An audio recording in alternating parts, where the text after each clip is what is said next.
আউযু বিল্লাহি মিনাশ শাইতানির রাজিম। বিসমিল্লাহির রহমানির রহিম। সুপ্রিয় দর্শক মণ্ডলী, আসসালামু আলাইকুম ওয়া রাহমাতুল্লাহ।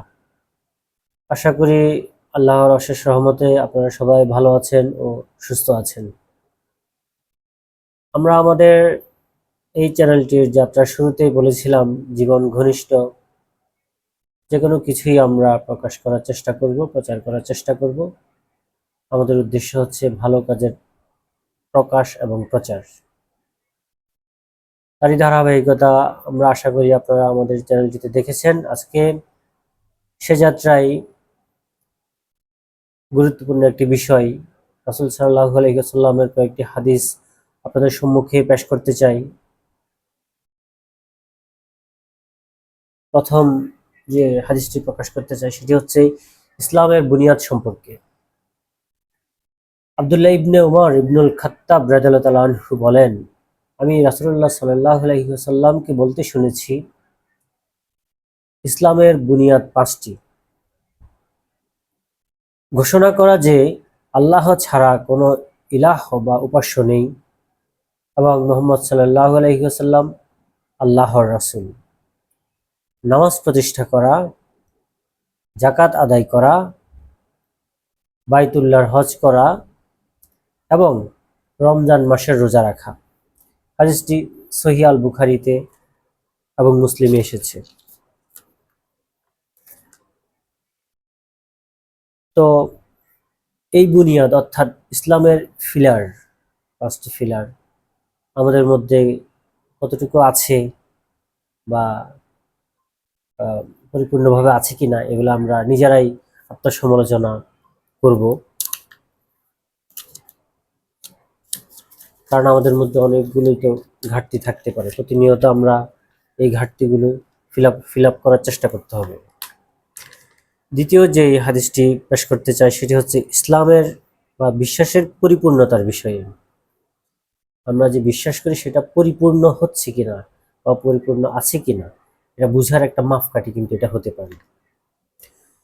রাসূলুল্লাহ সাল্লাল্লাহু আলাইহি ওয়াসাল্লাম এর খাদেম আবু হামজা আনাস ইবনে মালিক রাদিয়াল্লাহু তাআলা আনহু থেকে বর্ণিত, রাসূলুল্লাহ সাল্লাল্লাহু আলাইহি ওয়াসাল্লাম বলেছেন, তোমাদের কেউ সত্যিকারের ঈমানদার হতে পারবে না যতক্ষণ না সে তার ভাইয়ের জন্য তাই পছন্দ করবে যা সে নিজের জন্য পছন্দ করবে।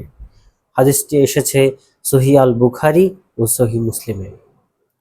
তাহলে দর্শক মণ্ডলী বুঝতে পারছেন, আপনি কিন্তু নিজেকেই পরিমাপ করতে পারেন যে আসলে আমরা আসলে কাঙ্ক্ষিত জায়গায় আছি কিনা। অবশ্যই আমাদের মধ্যে ঘাটতি রয়েছে।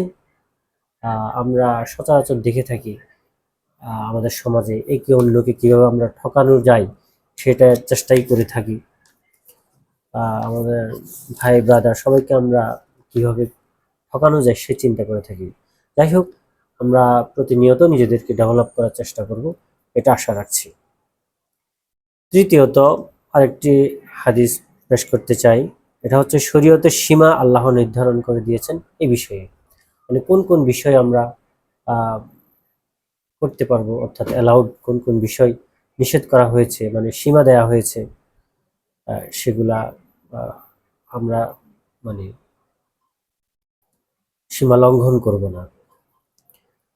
বলা হচ্ছে, আবু সালাবাহ আল খুশানি জুরসুম ইবনে নাশির রাদিয়াল্লাহু তাআলা আনহু বর্ণনা করেন, রাসূলুল্লাহ সাল্লাল্লাহু আলাইহি ওয়াসাল্লাম বলেছেন, নিঃসন্দেহে আল্লাহ তাআলা ফরজ সমূহকে অবশ্য পালনীয় করে দিয়েছেন, সুতরাং তা অবহেলা করো না। তিনি সীমা নির্দিষ্ট করে দিয়েছেন, সুতরাং তা লঙ্ঘন করো না। তিনি কিছু জিনিস হারাম করেছেন, সুতরাং তা অমান্য করো না। আর তিনি কিছু জিনিসের ব্যাপারে নীরবতা অবলম্বন করেছেন তোমাদের জন্য রহমত হিসাবে, ভুলে গিয়ে নয়, সুতরাং সেসব বিষয়ে বেশি অনুসন্ধান করো না। এখানে যে জিনিসটা বোঝা যাচ্ছে যে আমাদেরকে কোন কোন বিষয় অবশ্যই পালন করতে হবে সেগুলো তো নির্দিষ্ট করা আছে, সেগুলো অবশ্যই পালন করতে হবে। আর যে সকল বিষয় নিষেধ করা হয়েছে সেগুলোও কিন্তু সীমিত, ঠিক আছে? ওই সীমিত বিষয়গুলো আমরা জানতে হবে এবং সেই সীমাগুলো আমরা অবশ্যই লঙ্ঘন করব না। তাছাড়া এই দুই সীমার মধ্যে, অর্থাৎ অ্যালাউড এবং নট অ্যালাউড, এই দুইটার মাঝখানে কিন্তু বিশাল একটা গ্যাপ আছে। ঠিক আছে, কিছু বিষয় আছে যেগুলা জেনারেল ভাবে ছেড়ে দেওয়া হয়েছে, অর্থাৎ আদেশও করেন নাই করার জন্য অথবা নিষেধও করেন নাই। এই জাতীয় বিষয়গুলো আমরা খুব বেশি অনুসন্ধান না করার জন্য বলা হয়েছে, অর্থাৎ তর্ক বিতর্ক বা এই জাতীয় অতিরিক্ত মানে অ্যাক্সেস করাটা নিষেধ করা হয়েছে এখানে। তো আমরা এই বিষয়গুলো নিজেরা পড়ব এবং আরো যাচাই বাছাই করব এবং জানার চেষ্টা করব, যাতে করে আমরা আমাদের জীবনকে পরিশুদ্ধ এবং পবিত্র করতে পারি। তো সবাইকে ধন্যবাদ, সবাই ভালো থাকবেন। আসসালামু আলাইকুম।